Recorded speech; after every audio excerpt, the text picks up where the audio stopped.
Hotep, Hotep. Good evening, everyone. Peace. Welcome to another installment of HAPI Talks. Tonight we have with us the legendary brother Jabari Osaze, great brother, good friend. Hope you enjoy this. Hope you also enjoyed that sneak peek. That was the sneak peek of the opening intro of the HAPI film. We thought we might want to share that with you tonight. Hope you liked it. Hope also with that you're out, you're getting your tickets, and use that opportunity to watch the film in a family setting. It's such an important piece. And we want you to make sure that you have like watch parties with your family. You sit down with your family and your friends on July 18th at 7 p.m. and get your tickets at www.hapifilm.com. With that, we're talking with Jabari Osaze tonight about the importance of the HAPI film and how it relates to us today. Peace, brother. Peace, peace, peace, peace. It's good to see you. Likewise, likewise. Always a pleasure. My pleasure. We've spoken, but during the pandemic, it's something special to see someone, right?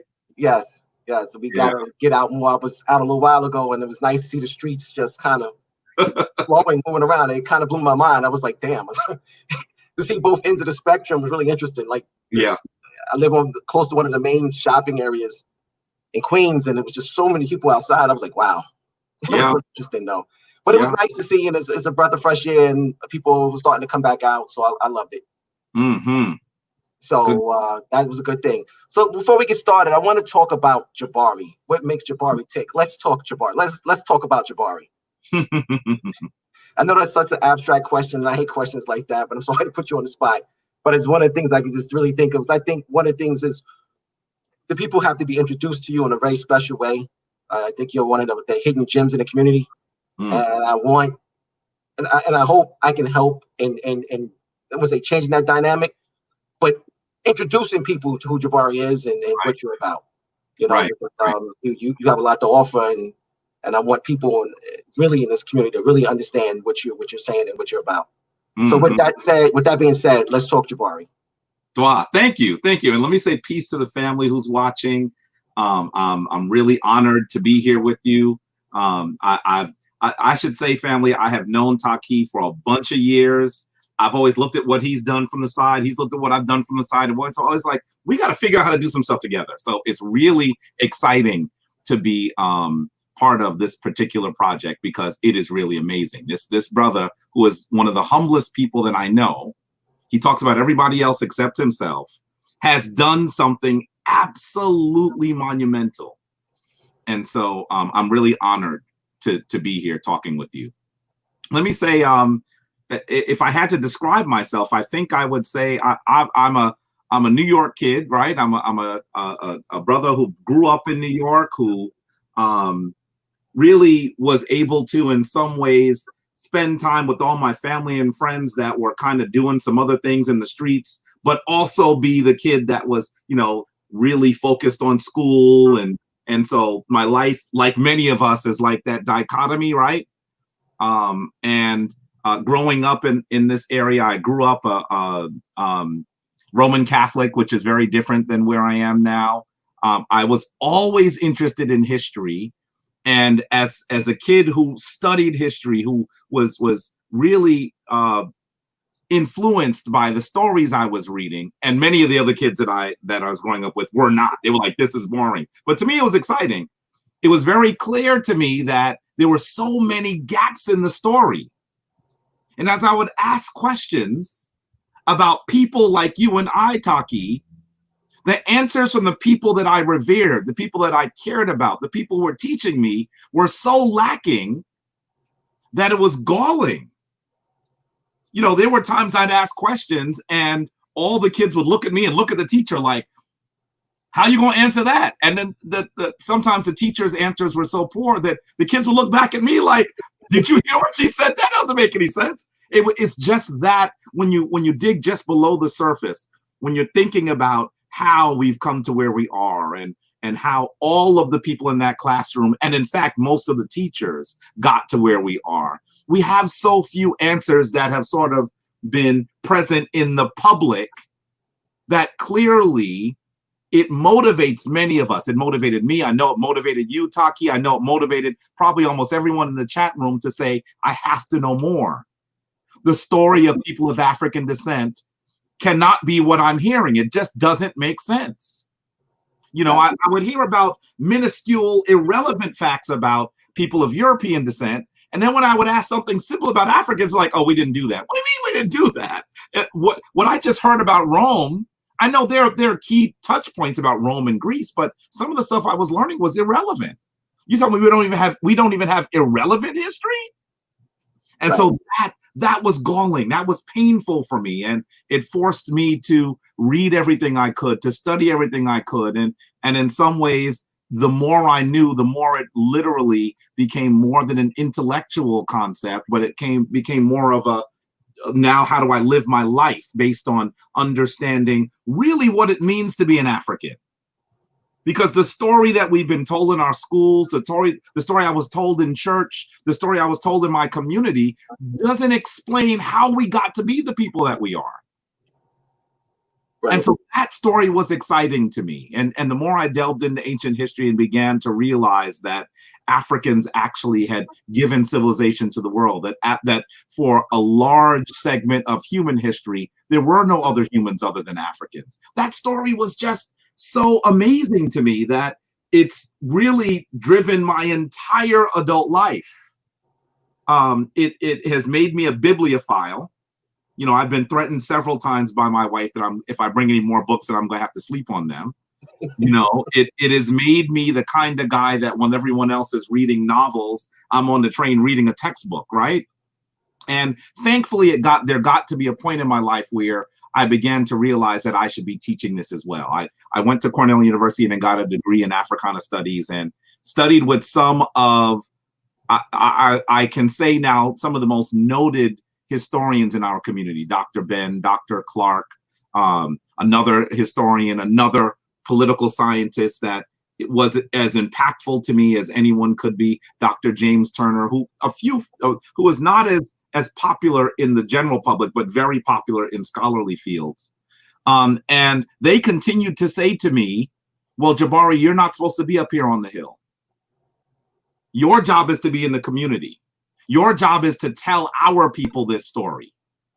And so that has really been what I have done for literally my entire life. It's been really something that has been exciting, and it floats me. I fly on it. You know, I'll talk about my wife because she's my partner in all things. I was lucky enough to find someone who didn't think I was crazy most of the time and helps me fill in the gaps of how to get some amazing things done that we've done in our lives. And so, you know, when we got to the point where we were able to take people to Kemet, to take large groups of people and show them the artifacts and to tell them the story of Africans, you know, she's the one that says, okay, folks, he has to eat some food. And I'm like, oh, wow, I haven't eaten today. She goes, yeah, he needs to get some sleep. And I'm like, yeah, I guess I'm working on 3 hours. When you are really being paid to do what you were put on the earth to do, you're not really working. And so that kind of stuff, when I'm doing that, I'm in that element, that's the stuff that really is just, it makes Jabari be Jabari. So it's been a passion of mine. Let me ask you a question about the trips. Yes. And I'm trying to remember the correct name. It started with a Z. Yes, well, with a DZ. What was the name of it again? Originally, the organization was called the Dessert Club. Okay. And it shifted its name to the African Genesis Institute. Okay. Created by an incredible couple out of Philadelphia.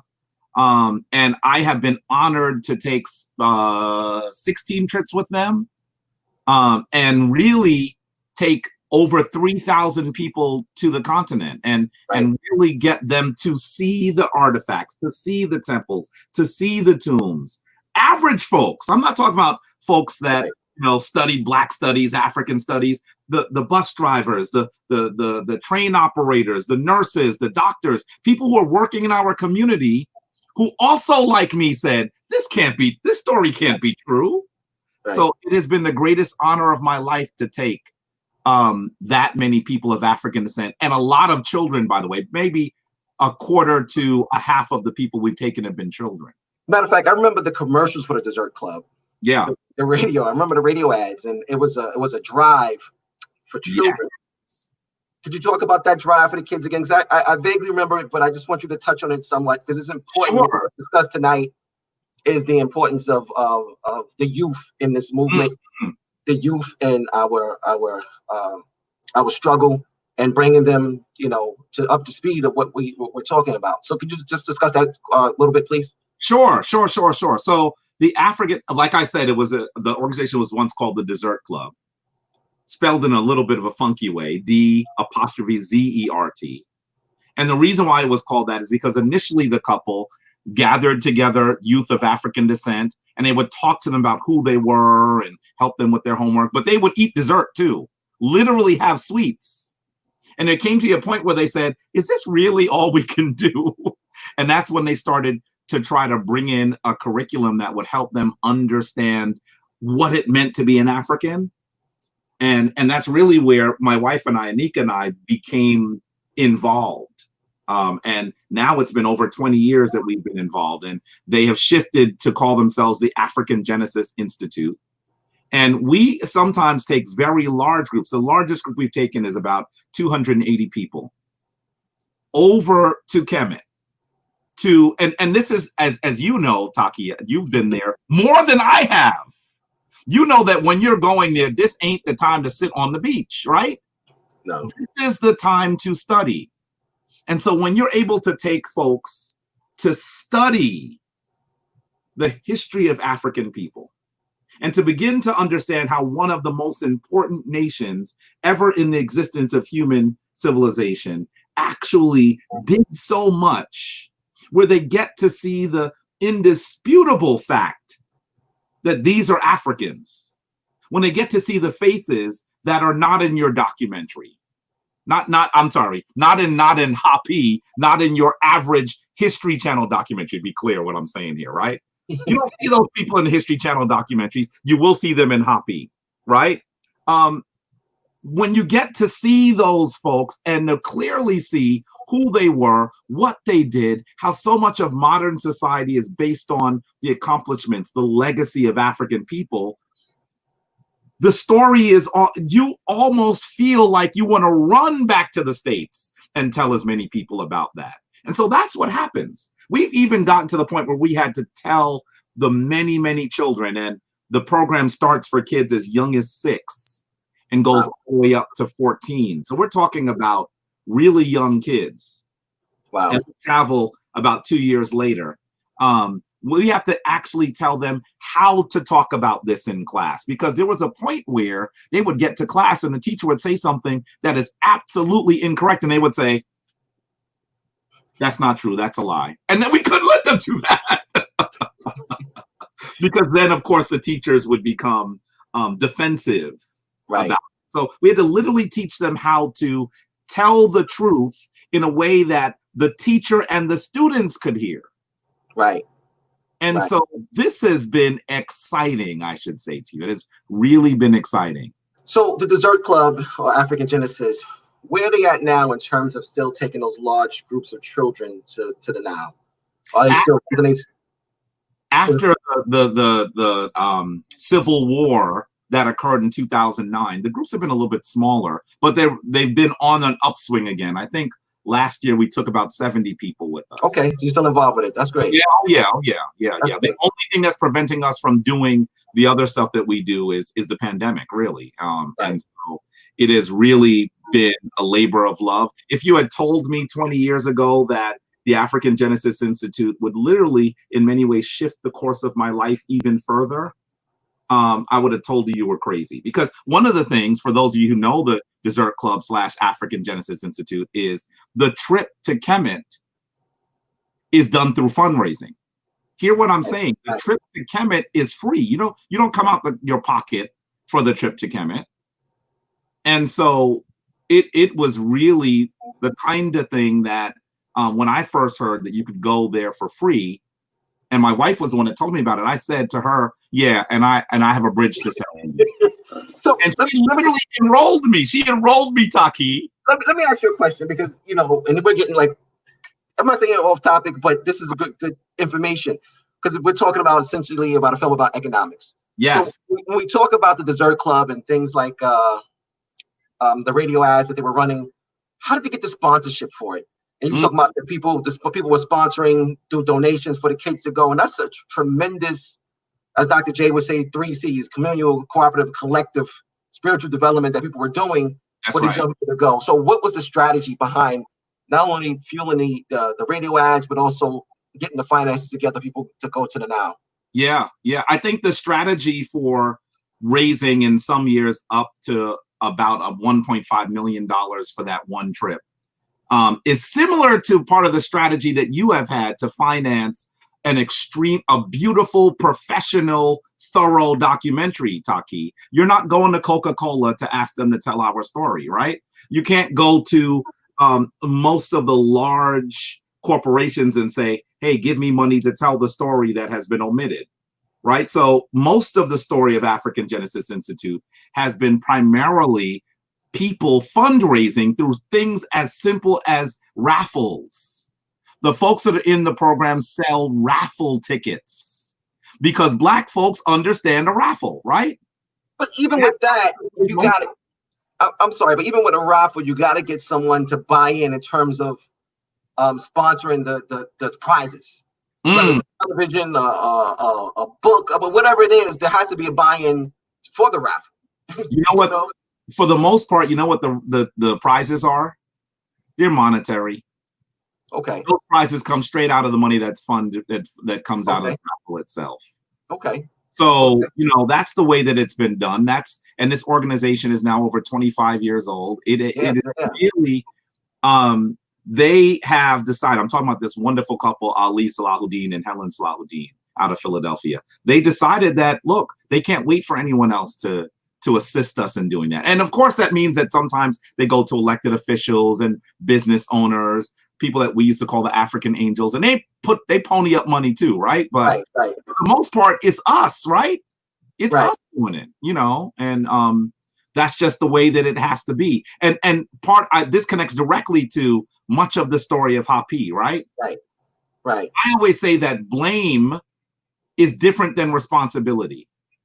So that understanding that people have done something to you does not mean that now you must sit back and say, well, y'all gotta fix it. Because if you're doing that, it's never going to get fixed. You have to then say, it's my responsibility to do something in my community. It's my responsibility to figure out how to fund it. And people of African descent have the resources to meet many of these issues. We decide to spend our resources, as meager as they may be compared to other communities.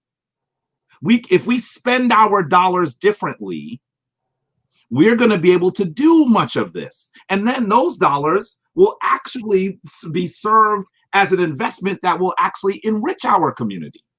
Waiting for someone else to do it is, in many ways, it's a fool's errand to some degree. Right. You know, and so we have to just realize that if we want to tell the story of African people, if we want to do, folks, I know that most of you have not seen HAPI.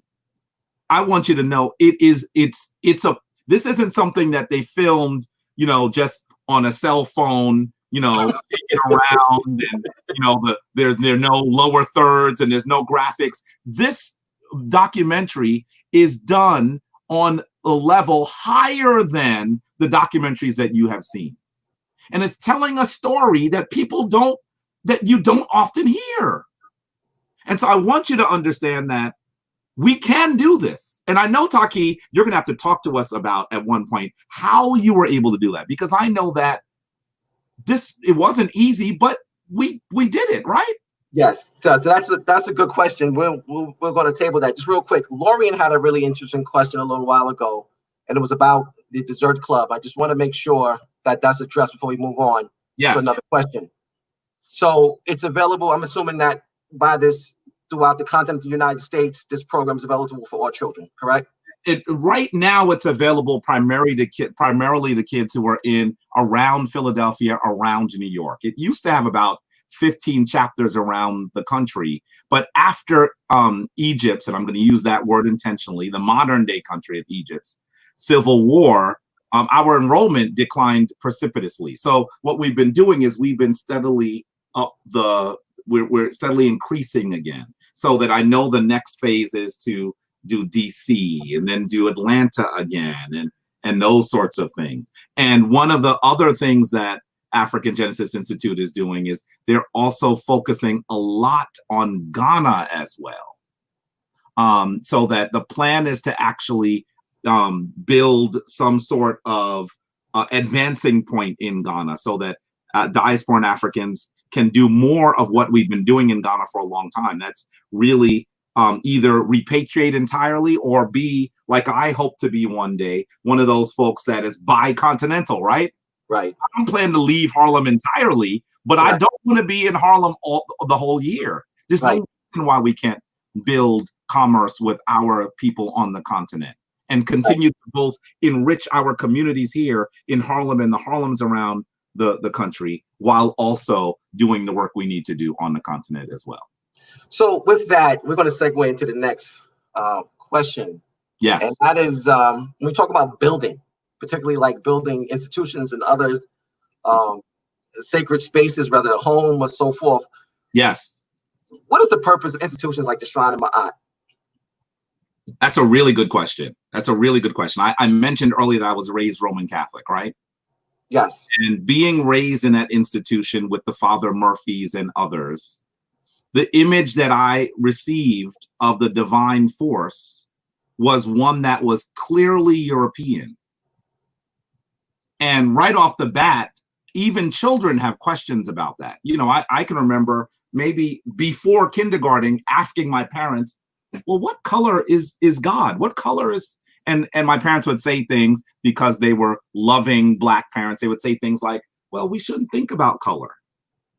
And I remember as I got older, I said, well, if we're not supposed to think about color, why are all of the pictures I see look like Father Murphy, right? So I'm confused. Help me here.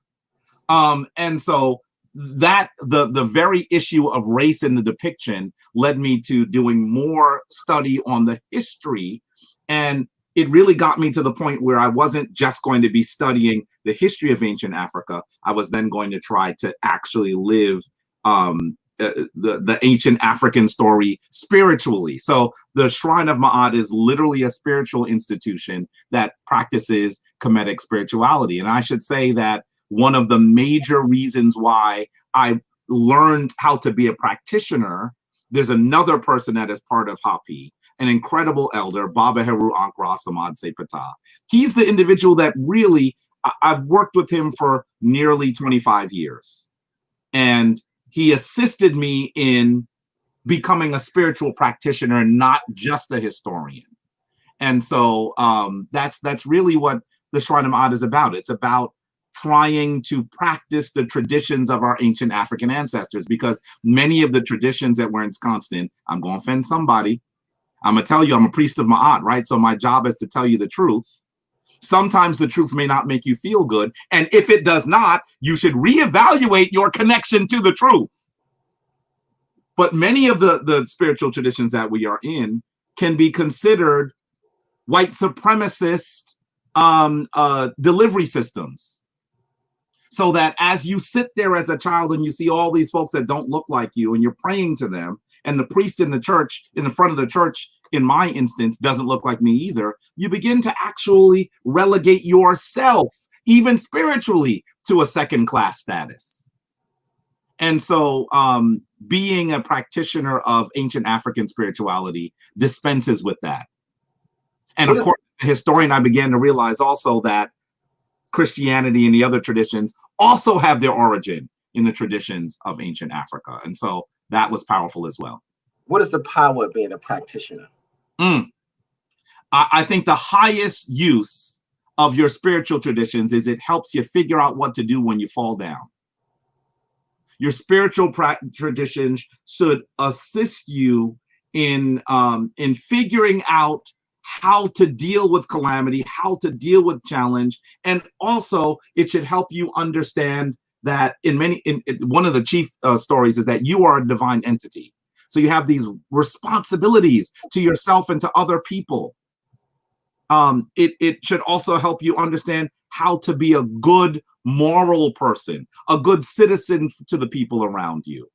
If you are doing those sorts of things in your spiritual tradition, even if they are, and I beat up folks who are in other traditions a little bit, even if you are in those other traditions and it does those things, we can certainly have, as Professor Small has said, operational unity, right?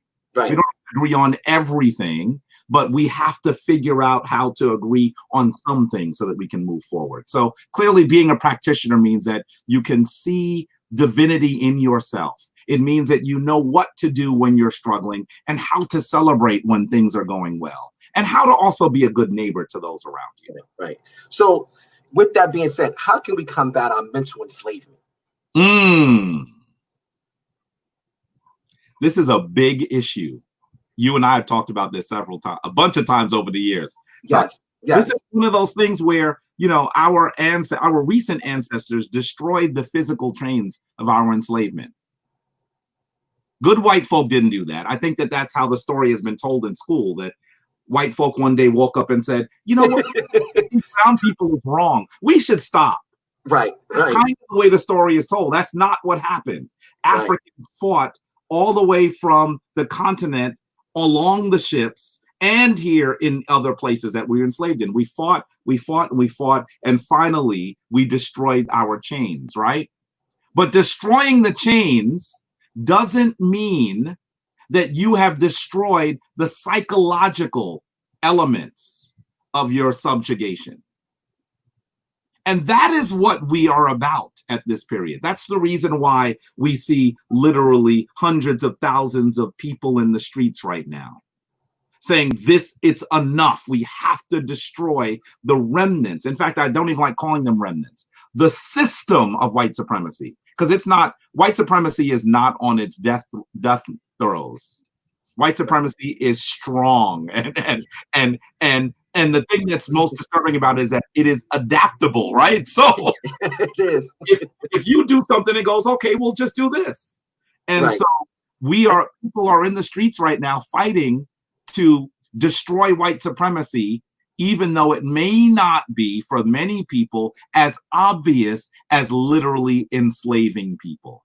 I got to tell you. So, yeah. In the film, in HAPI, Dr. Wade Nobles talks about power, being the ability to define reality and have other people accept their reality as your reality as their own. Yes. And I remember years back, I went to the African Street Festival, maybe around, I guess, somewhere around Obama's first term. I looked around, it was a ghost town. Now, anyone from New York did the African Street Festival, we know how it was back in the Boys and Girls, just how, the sheer volume of people all night long and the spirit of it and where it is now. So one of the things for me, one of the quick lessons there was like, damn, they create revolutionaries in a lot of ways. And you're right, they will adapt. They will adapt, they will adjust. And what's happening now is people are looking at the Trump side as being a white supremacist, but it's the whole system. That's right. And they have to be real careful on how and which they pick and choose in terms of what house to go into, because it's all really dealing with white supremacy. A lot of the Europeans that I know, they hated Obama. And I was like, listen, he's your crowning example of white supremacy. Yeah. He's an example of someone accepting reality as their own. And he's in your image. That should be a proud moment for you. When you can do as the British did for years and take people, colonize them, have the Indians speaking, better English than English. Yeah. You know what I'm saying? So they don't really quite understand what white supremacy is and how it works. So just wanted to kind of add on to that. With that, in your opinion, what's the number one obstacle facing Black people today? Or matter of fact, forget about one. What's the top three? Because one is kind of hard. So let's talk top three. But you see, here's the challenge. You're talking to someone who wrote a book called The 7 Little White Lies, The Conspiracy to Destroy the Black Self-Image. So off the top of my head, I usually do 7. Let's do 3 today, though, for the sake of time. I'm joking. I really do believe that in the era where our physical chains have been destroyed, the major impediment to Black progress is the Black image. the major impediment to Black progress is us and others not understanding what it means to be Black, what it means to be, and I say this intentionally, a person of African descent. I think it was Carter G. Woodson that said that if you teach a man that he is only good enough for the back door, when there is no back door, he will build it. And I really think that we are in a challenge. The challenge we have right now is to be able to understand what we are capable of, to create a plan and to work the plan, and to make sure that those with us and those coming after us understand just what we're capable of. Because I truly believe that one of the reasons why we're in the financial difficulty that we're in is because we don't actually think that we can get out of it. And let's be clear, I don't want to make it sound like we're just confused and that's why it's there. There is an integrated, I'm seeing my wife's name on the screen. She's watching. No, she's Team HAPI, so to Anika. Yes, definitely a talented team. Yes, absolutely, 100%. So the way that it works is this system actually was structured for Black people to think that they were inferior. In fact, to reinforce their inferiority. When we see a white woman who was a dog walker threaten a Black birder, by the way, Taki, both you and I are New Yorkers. Have you ever met a Black person that's into like a bird watcher? No. This dude is unique, right? Listen, very unique. There's so many transplants today, so I don't know. But it wasn't something that we saw back in the days. Absolutely not. Not something you would expect, right? Absolutely not. When she said to him, I'm going to call the police and tell them that an African-American man is threatening me, she didn't say, I'm going to call the police and tell them that you are threatening me. Right. That would have been terrorism in and of itself. Right. He was wanted to be very clear. You know what? Because you have the nerve to tell me that I should follow the rules that were created by a white supremacist system, by the way. Right. Because the rules are really for you. They're not really for us, right? Right. That's what they're saying. Right. You have the nerve to tell me I should follow the rules. I'm going to terrorize you because you need to understand the power dynamic here. I can use the mechanisms, the raw, sharp edge of the state to keep you in line, Negro. That's what she was saying. Right. That's what she was saying. And so this system that tells Black people that they must not see themselves as equal. In fact, in some ways, they shouldn't even see themselves in some fields as superior. This system has told us that we are not equal. And so we got the message, and it continues to be reinforced in the things we see on television, in the way that we have interactions with the police, in the way that you just go to your average store and you see the remnants of enslavement being sold openly in your store. And, it's reinforced in subtle ways and in brutal ways. And so the greatest thing that affects us, Taki, is the challenge with the Black image. And I truly believe that when we get to the point where we are able to undo the vestiges, the story of African people being inferior, then African people will take off. We are the offspring of the people who come from the wealthiest landmass on the planet. We are the people that have the longest history of any group of human beings. We are the people that have proven themselves to be the most resilient. We are the people that are situated in key places around the planet. If Africans today decided that we were going to do something worldwide, we could get it done in 6 months. Right. 6 months. Right. I mean, you would have Africans in New York saying, no stock exchange. You'd have Africans in the UK saying, European Union, it doesn't exist. We're not recognizing any union. You'd have Africans in Brazil, Africans in other places saying no commerce until we are get what is due to us. Right. We would get what we wanted in 6 months. It'd be a tough 6 months, but it would only be 6 months. Right. So, what we have to do is understand what we're capable of. That's what this film is about. And it's in an area, Taki, that most of us think is the one that we are most lacking in. How dare you try to tell Black folks that we can control the economics, not just of our communities, but actually become, once again, powerful elements of wealthy democracies? How dare you have the nerve, brother? A brother in Queens, New York, decides to tell a story that every person in the world must understand. That's the audaciousness of your project. So just real quick before we move on to the next point, Bantu Mandinka, it's made a comment about watching birds, and I just want to just kind of add on to that a little bit. We've always been bird watchers. Yes. Our culture itself, particularly in the Nile Valley, our language, our customs, everything came from watching nature. What Jabari and I were talking about was just being in New York, is living here, and only birds you really see is pigeons. Yeah.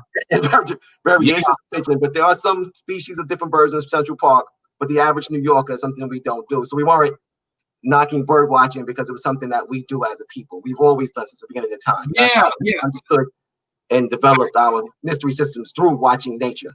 And listen, and I'm certainly not saying, I'm not knocking bird watchers. What I'm saying is that the white supremacist system has put us in the condition where many people of African descent don't have the ability to spend time doing those sorts of things. And that you have, and of course, those institutions that teach us to truly get connected once more to history, to nature, are institutions that tend not to be in our community, right? Right. This brother, Christian Cooper, is a board member of the Audubon Society.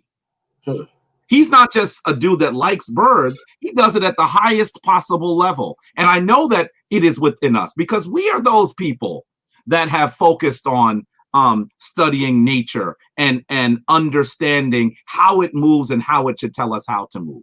But if you're if you have been subjugated, you could forget that. You could literally forget that story. So Jabari, when we talk about studying nature, let's look at what you have on your neck. And let's make the connection with that bird and the significance of how we studied and watched that bird to what we're talking about right now. Mm-hmm.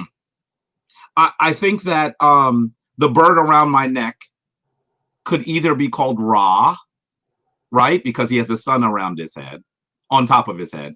Or some people would be simplistic and say that this is Heru. And I think that to some degree, that's neither of those are incorrect, right? They're elements of the same thing. And I just want to talk about Heru for a second. Heru means almost, it could be translated as someone who was on top, right?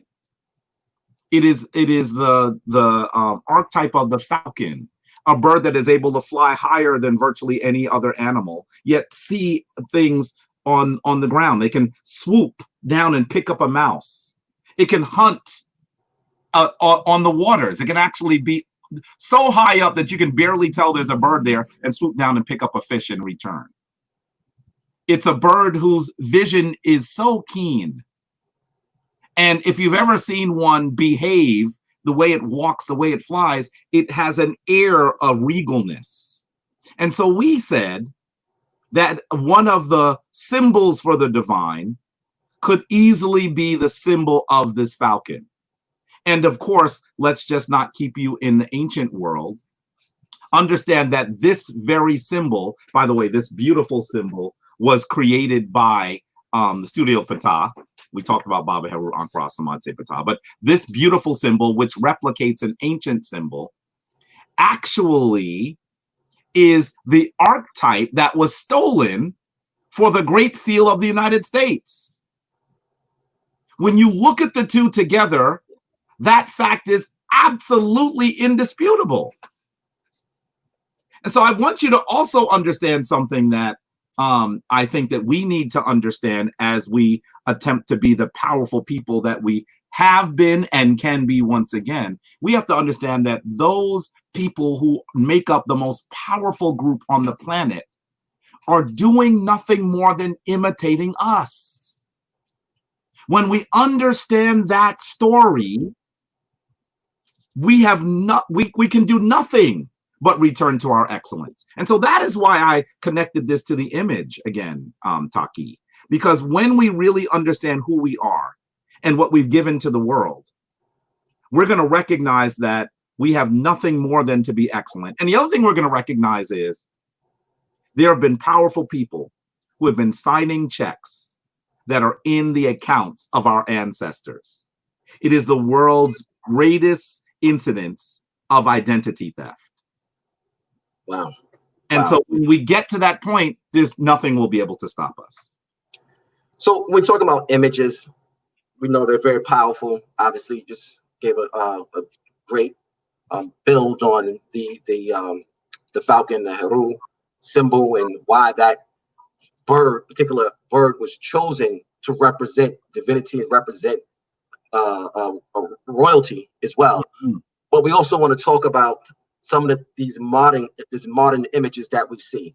So with that being said, how important is movie, television, and music to our overall socialization? You know, I'm the guy that rails against some depictions in movies and television. I remember I went to see, I think it's the second Transformers film. It was Transformers Dark of the Moon, right? And some of you may not recognize that the villain in the movie, his name was, they called him the Fallen. The villain in the movie, actually, in the way that he was depicted, they were trying to say that the aliens were the ones that gave this technology to the Kemetic people. Not Africans, but aliens. And if you look closely at the way that this robot's face looks, you're going to see that the robot is supposed to be wearing the Nemes cloth. Cloth, the headdress that you see on Tutankhamun. That's what they were doing in a really subliminal way. On this headdress here. I'm going to say to you that I'm the dude that's sitting with my boys, two brothers I grew up with, in the movie theater in Harlem. And when I saw them clearly state it, I stood up and said, y'all gonna let them do that? And they didn't say, we're with you. They were like, sit down. We are in Harlem. You're going to get beat up, right? But my point is that more people watch that film, that major blockbuster that summer, than will be in a Black history course, an African history course, in fact, just a history course in a decade. Facts. And so that you will actually be able to reach the large majority of our people if you are utilizing films and television. And so it was really key, Taki, for you to say, I have to make a well-made, comprehensive documentary that travels to several countries and that brings in great thinkers. Because we know that more people will see HAPI. By the way, I'm gonna look at the camera. You had better go see HAPI. You need to go see it. You need to be part of the HAPI movement, right? More people will see HAPI than perhaps will be in a Black history course, Taki. So it is absolutely invaluable that we use the mass media to tell the truth rather than to manipulate the story of who Africans are. Right. And that's important. And just to take another quote from the movie, HAPI, that is, those who control the images control the self-esteem, self-respect, and self-development of the people. And that's Dr. Leonard Jeffries. And it's so important that we understand that. It's so important that we make that connection, understand how we are socialized and what television, movies, and radio, music, and what these things do to us.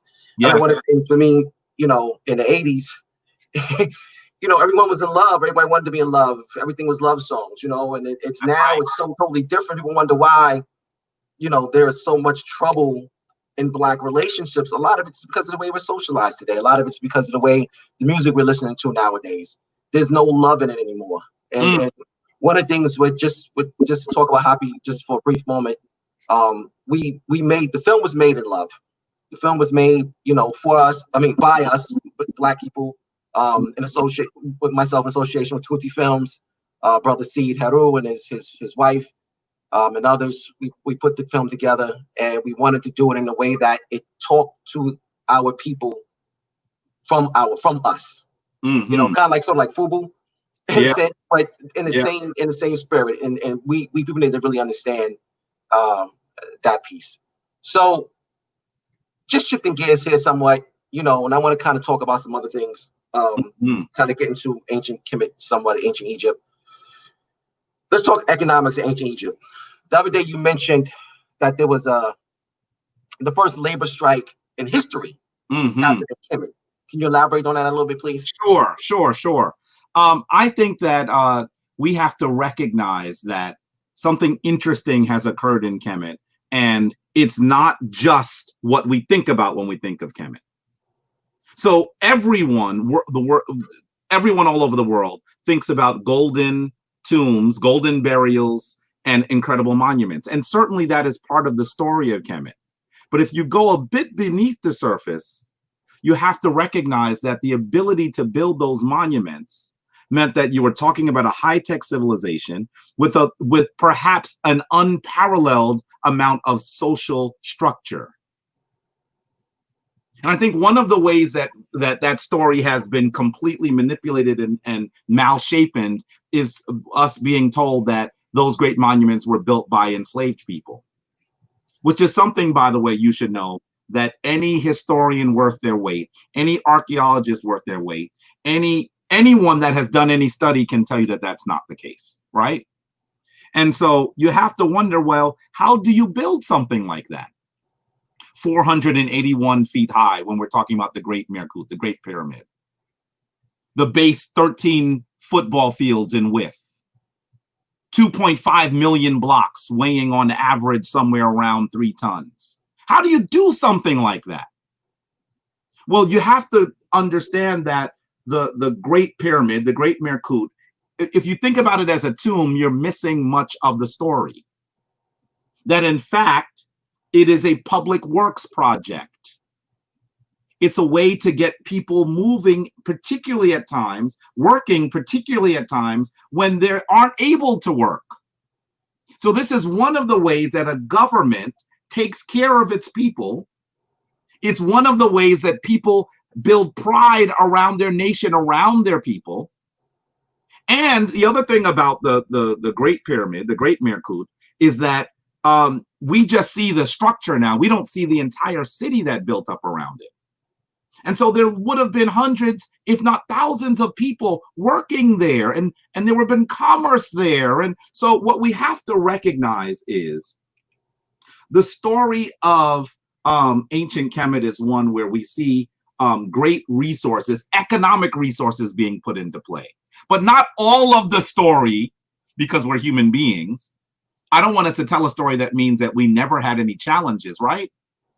Well, one of the kings during the Middle Kingdom wasn't paying his staff well enough. They were working, building this amazing monument for him, and he wasn't paying them fast enough. They'd have to wait to get paid. So they decided that they were going to stop work. By the way, this is what the text says. And they marched in lines around the workspace with emblems.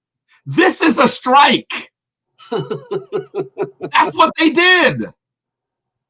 And the king recognizing, hey, man, I got to do better, because obviously this is not what this is meant to be. I'm not going to get my monument built. This is really also a way to keep people working. I have to do something different. Guess what the agreement was to get people back to work, Taki? What was it? Please tell us. He agreed that he would put more funds in the accounts that they used for healthcare. Wow.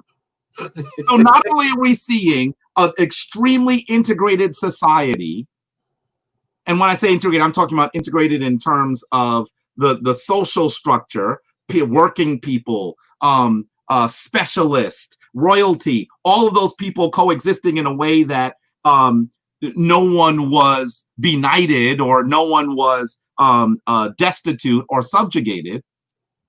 But we're also seeing that people figured out systems that allowed people to live in dignity.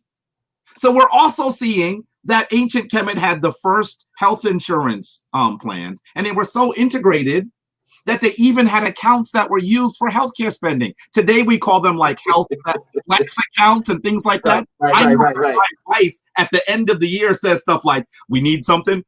I got to spend the money before it goes away." She's buying aspirin or whatever, right? Because we think that this is what highly civilized societies do. They do. But the model was based on ancient African societies. Right. And so that's what we have to understand when we look at ancient Kemet. We have to understand that it's more than golden burials and massive monuments. It's about how you structure a society so that people can work, so that people can have dignity, so that people can actually feel good about the groups that they're part of, the nation they're part of. And so that, and how you can also build things that can last forever, because it tells the people what they're capable of. That's what the story of the pyramid or the Great Mirkut is. So quickly, I just want to just add on to that slightly. The ruler that was responsible for this, who was it? Amenemhat II. Okay. Middle Kingdom. Right. Yeah. And I just want to just let people know. So one of the things when we talk about economics in ancient Kemet and being paid, we're talking more so food. We're talking more so produce. There is no money at this point. People are bartering goods, whether it's linen, cotton, some type of other type of commodity you may want that may be important to you. Fish, gold, silver, whatever it is that they would barter for these different items. And that's more than times, that's how people were, and against, you say, kind of paid. So we just want to just understand or share that with the family, and thank you for that. And it was actually, I believe, another instance when this also occurred with Set Ma'at, what they call the Village of Truth, the New Kingdom with Ramses III, and the people went on another strike there. And it just goes to speak to the fact that it was not slave labor or foreigners that came into ancient Kemet to do this. These people felt that they weren't getting paid enough, so they weren't going to work on the Valley of the Kings. That's right. That's it. We're not doing any more work. And, they were able to settle their differences peacefully, across the board. And that's one of the beautiful things about it. I think that we have to recognize that we built amazing, comprehensive, high-tech civilizations, right? Yes. When I go to Africa today, people still say to me, do Africans live in trees? Oh, God. That's the kind of thing that people ask me. I know you've gotten those kinds of questions in your travel. Yeah, I've heard some doozies. Now, I don't want to make it sound like high tech is a standard that is European. So African civilizations, African villages, African cities don't have to look like they do in the West to be high tech. But I am trying to say that groups of people of high intelligence, groups of people that honed their craft in a number of different fields, did amazing things. And we can do that again. Right. So we're talking about building guilds and individuals that were trained in certain type of skills: masonry, carpentry, artisans, builders, master builders. All these individuals were part of certain orders. What is the connection between the mystery systems of the now and secret societies of today? They are the archetype once again. We're going to see so much of the actual structures of modern society being based on ancient African models. And I say that now, of course, there's some folks in the community that say, oh, he's a part of a fraternity, a Greek fraternity. Well, let's be clear. I'm a member of Alpha Phi Alpha. First of all, it's not a Greek fraternity. It has Greek letters, right? But it's a fraternity of men of African descent. And I want to say that my fraternity very clearly describes the origin of this structure of secret society as something coming from Africa. That's why they used the iconography they did at a time when no one was saying that. They said, look, this is not a Greek thing. This is an African thing. Now, of course, this is early 1900s. They couldn't speak any African languages, so they ended up with Greek letters, right? But I want you to get that all of the secret societies are based in large part on the structure of the Kemetic temple, the process that priests went through. And those structures actually created what are called the mystery systems, where the greatest meaning of the universe, your place in the universe, is revealed to you through initiatory rites, and through work and through discipline and through study. And those systems actually, in many ways, created modern spirituality as well. And so I just want us to understand that there were large groups of Africans who organized themselves and really honed their craft in particular areas. So some of you have heard of Imhotep, for example. Imhotep is a multi-genius, an architect, an engineer, a priest, a high official, probably the world's first great intellectual, right, of note, of record. And one of the things I want you to recognize about Imhotep is when he writes his story, and when his story is later even written by his descendants, they talk about the 13 men in his lineage that were architects. And Imhotep says, my father was a great architect. So what are we trying to say here? We're saying that part of what we need to do is we need to hone excellence in specialty areas. And I know that this is something that is likely near and dear to Taki, because he's the dude that had to get people who are specialists in their fields to talk about the topics that he wanted to cover in this film. It takes many years to develop specialties in particular areas. And I think that structure, that system is something that our African ancestors developed. And it's the kind of thing that we need to do. We need to have the kind of forethought to say, okay, maybe our community doesn't have enough doctors now, but we're going to build a system so that the children in first grade will be all of the doctors that we need. That's the kind of thinking that we have to have. We have to create a plan and work a plan. Instead of standing around the barber shop, the fish store, the beauty parlor saying, somebody oughta, which is a conversation that you hear in the hood very often, right? Because we have been a community that has been preyed upon. Many of us know that there are problems, but we don't necessarily recognize that we're the ones we've been waiting for to fix it. That there isn't going to be a great black messiah coming down out of the mountains with the message. Right. That we are the people that we're waiting for. And so we're going to have to begin to structure the plan and work the plan. And I think the system of the guild system, the secret society system, tells us that what we should be doing is building a system that creates the things we need. Some of those things we'll be able to have very quickly, but some of those other things, it's going to take a generation or two for us to be able to do. Wow, Shay, thank you for that. Mm-hmm. So you made mention of the film several times. Yes. Yes. How can I not, Taki? I'm excited. Right. Well, this is what we're here for. This is definitely what we're here for. But we definitely want to give some backdrop to the essence or the spirit of the film and what are some of the things reasons why these things are important, like images.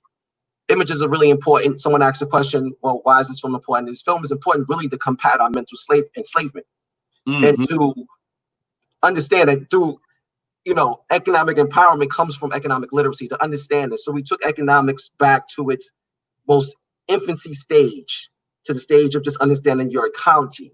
And through understanding your ecology and mastering your environment, we were able to produce the world's first great mega economy. And that's what our ancestors did along the Nile. So Professor Small says it best when he uses the Nile as a model to say, hey, they were able to use their ecology to master their environment and themselves.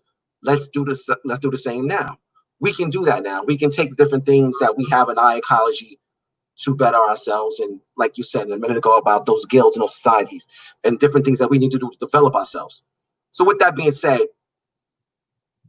how does the HAPI film relate to us today? from your perspective? I think that the thing that makes this documentary so different is that it's not just a historical documentary. Certainly, you're going to find yourselves, family, as you watch it, jotting notes down and saying, the people that I know have said that they've found themselves taking notes and realizing they have to watch it more than once in order to really get all the nuances. It's really chock full. But it's not just history. It's also about what it also asks many questions and poses possible solutions for how we can actually get out of the situation that we're in today. And so I think that what we have to recognize is our historical story should serve as a guide for what we have to do. And that as we talk about what we've actually done in excellence, we now have to say, well, what can we do based on who we know we are and what we've been able to do? And so that's kind of what the documentary does. If I had to describe it in a paragraph, that's what it does. And it does it, as I said, in an area that most people of African descent feel that we are not able to come forward in excellence. Economics. And so it actually describes how we use that great river as a highway, a cultural, economic, social highway to organize people who lived along it, to be able to create this great civilization. And I've said this before, one of the things why it's so important that you named it after the river, Taki, is also the fact that we have to recognize that people in that region lived, for the most part, in what we would consider a desert. And so living in the desert, they said, hey, look at this incredible river. We can at least eke out an existence along the river. And then as they did that, they must have realized, well, this river is flooding. There's a major flood. For the most part, people worldwide, when there's a massive flood, they see this as calamity. Right. But our ancestors were able to be so in sync with the universe, so in sync with their ecology, that they used what most people even today would look at as calamity as an opportunity. And they used the opportunity so well that they built one of the greatest civilizations of note.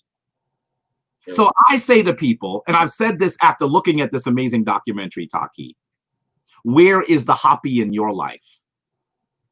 Where are the things that you think are problematic that you can shift into excellence, that you can find the opportunities in the challenges?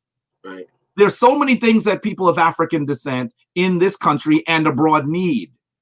That shouldn't be seen as entirely a negative story. That means that there's opportunity for us to both build commerce and meet the needs of our people. Right. When businesses are created, they are created because they say, hey, we can fill a need. Well, if you live in a community that has lots of needs, you should look at this as an opportunity to build commerce among your people. Right. We can do this. That's the message that comes forth from HAPI. And I know that the documentary also poses several possible solutions. And you really need to watch it and say, there are people who have focused on particular areas that say, maybe it's this, maybe it's that, maybe it's this. What do you know about economic literacy, financial literacy? Here are things that you might want to consider. Here are areas that you might be able to build well. In that sense, it is both a record of what we've done, and it poses really good questions and models for what we can possibly do. So I ask again, where is the great HAPI in your life? Where are those things that you think might be calamity that you can use for the benefit of our people? So with that said, this is such an interesting thing. And as we're talking, things just being sparked, and I'm just like, wow. So just to give the family a little more insight into what you said, about the challenges and how they overcame their challenges and they met them and exceeded in them. The great works that you see along the Nile, the pyramids, the temples, those things by and large were built during the times of the flood. Yes. Because the people was an agrarian society, people by and large were farmers. So when the flood came, there was no farming done, which also speaks to a high degree of preparation, because they had to prepare enough food to last during the time of the flood. Because all the floodplain was flooded with water. So at this time, people collectively would go, people in the nation collectively would go and do what Jabari said earlier, work on the public works projects, like the Giza Plateau and the necropolis of Saqqara and other places like that. They would do these things during the flood.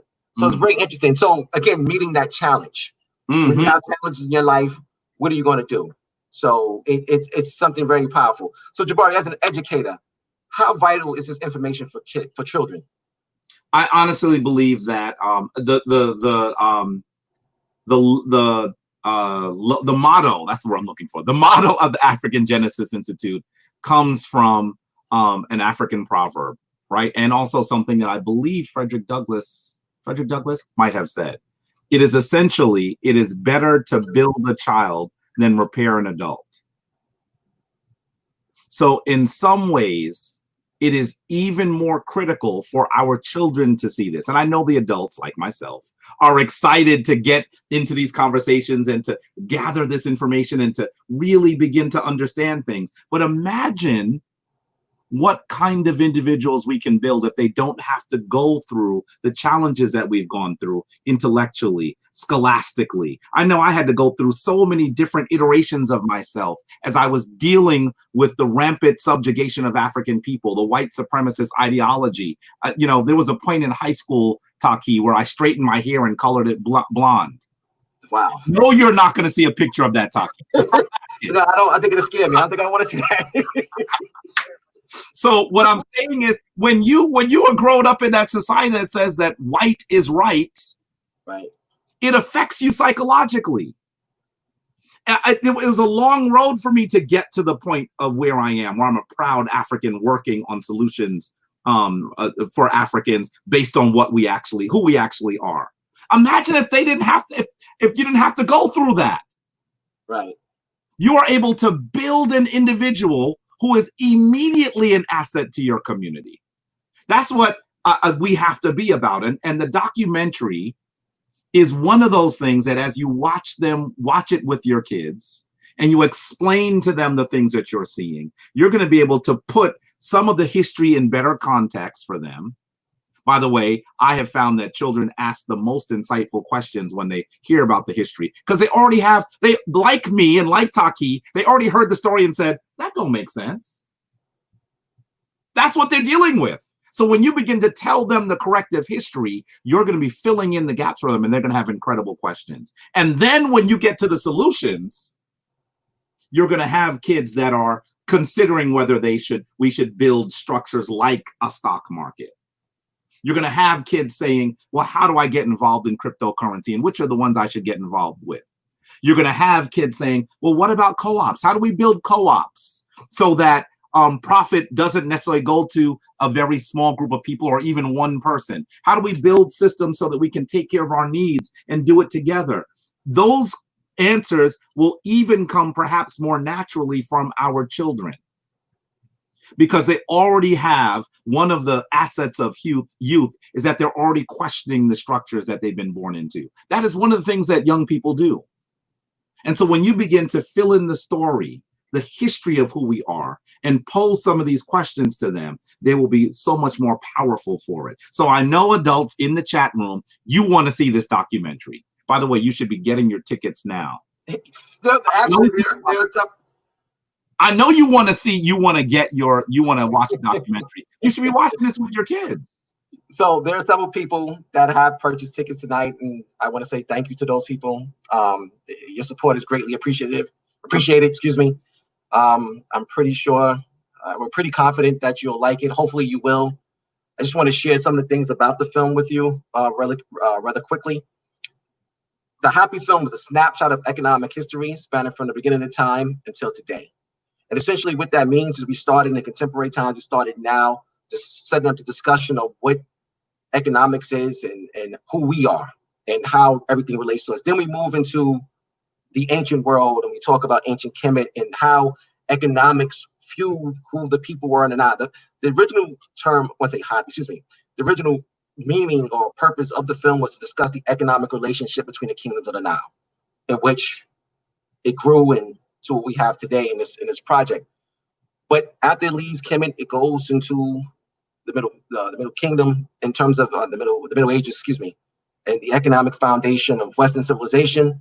After we talk about the emergence of the great African civilizations in West Africa, then we move through time, go to early America, and the development of this country, and it brings us back to where we are today. So it's like 360 degrees of an economic discussion, and that is essentially the film. So with that, Jabari, I'm asking you this question. Yes. What's put in part 2? What should we put in part 2? Yes. I think part of what should be happening here, Taki, is this film needs to be watched by groups, and they should be discussing some of these issues. I think that to some degree, it would be really exciting to see some of these groups coalesce around some of these questions and even continue to develop out solutions. And some of those solutions should be connected once again to history. That would be really exciting to see how that actually occurs. I really think that could be powerful. And it can once again prove to the viewer, to our community, that there is nothing that is beyond our ability. When groups actually begin to talk about the possible solutions, you're going to see some real movement generated. And I have to say to the folks watching, the only way that that's going to happen is if you also, this is not something you should just also watch yourself. Try to get other people involved so they can watch it as well. I think that's very important. And one of the things that came out of the discussion we had the other night was the importance, like you said, of watch parties. We really implore parents to sit down with their children to watch this film. It's really important that we sit down and have community viewings. One of the things that the pandemic, I guess, did was allow for this to happen. When we were doing theatrical runs, it would be, the price would be like a set price for each person in the theater, whereas now, really is the one price for families. I want you to keep that in mind. People go get their tickets. That's for the whole family to see. And we want the family to watch it, and you wanted to have these conversations with children because, like the brother said, it's easier to develop that young child, and we hopefully will have a better tomorrow by doing such.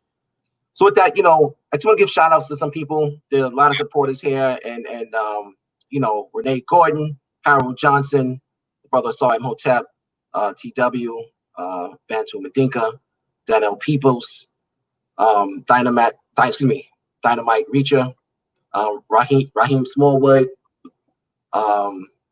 Terry Young, Solar Facts, so many people. By the way, I should say Solar Facts is actually my blood brother. My brother who was there, and I saw him on the screen. I was like, wow, my brother's here. That's powerful. So that's your brother right there. So, I mean, there it is. The family is definitely an important part of this.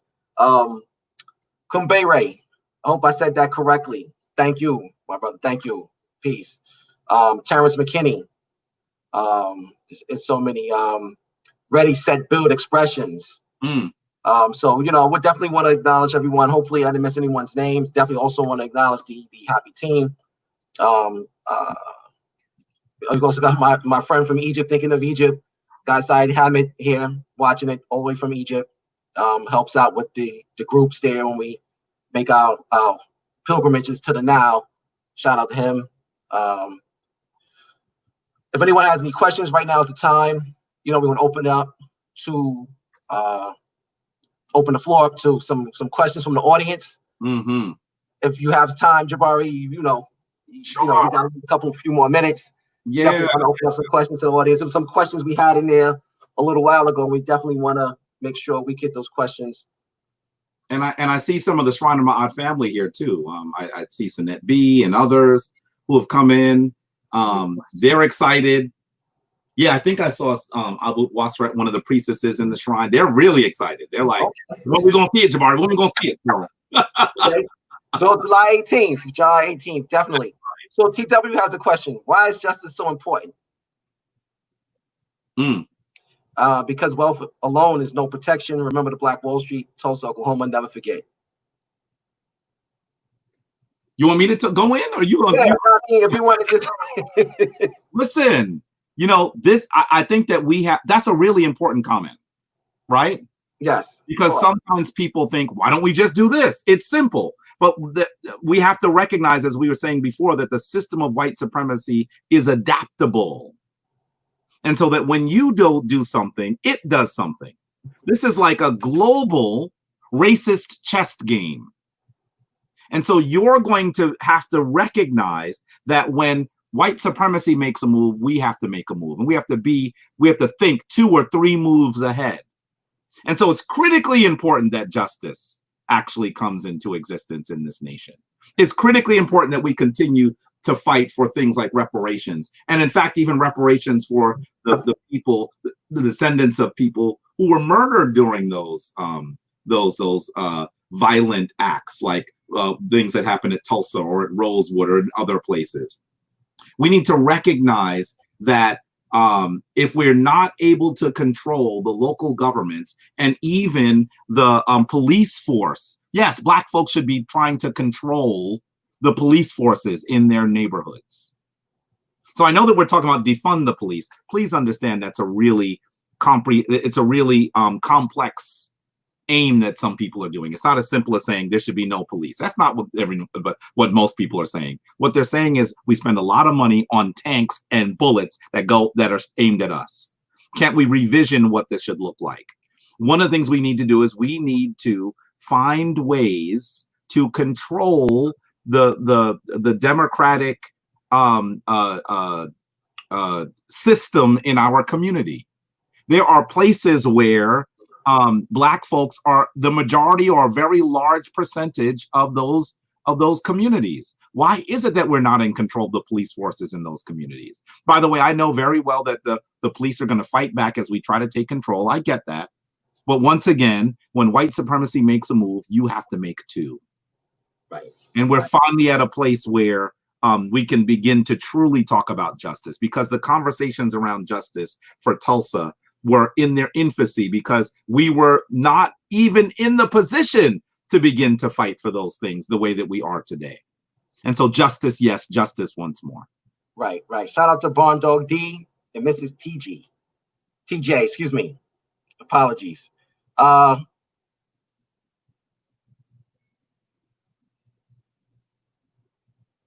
anyone has any other questions? Let's see what we have here. We have a question from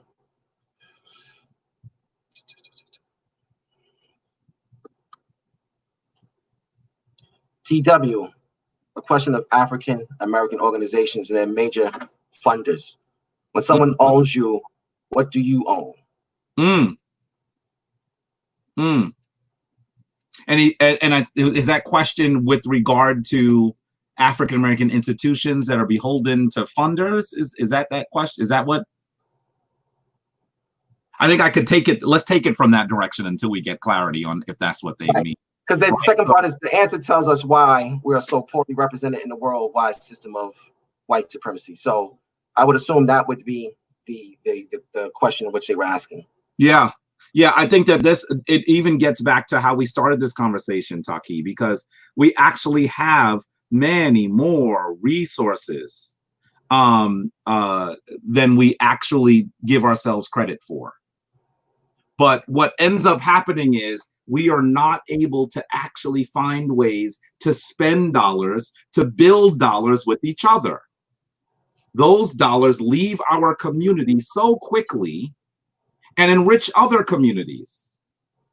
And so it's going to be of critical importance for us to be able to find ways to make, to build wealth ourselves and not be beholden to donations from other places. Some of them are well-intentioned, but some of them are strictly business relationships. And that's the kind of thing that you've done, Taki. You didn't see HAPI Film brought to you by Federal Express. You didn't see that, right?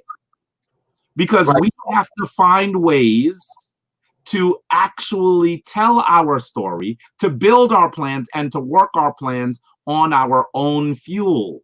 Because that is when we'll be in control of it. Taki is able to tell the story because he's in control of its financing.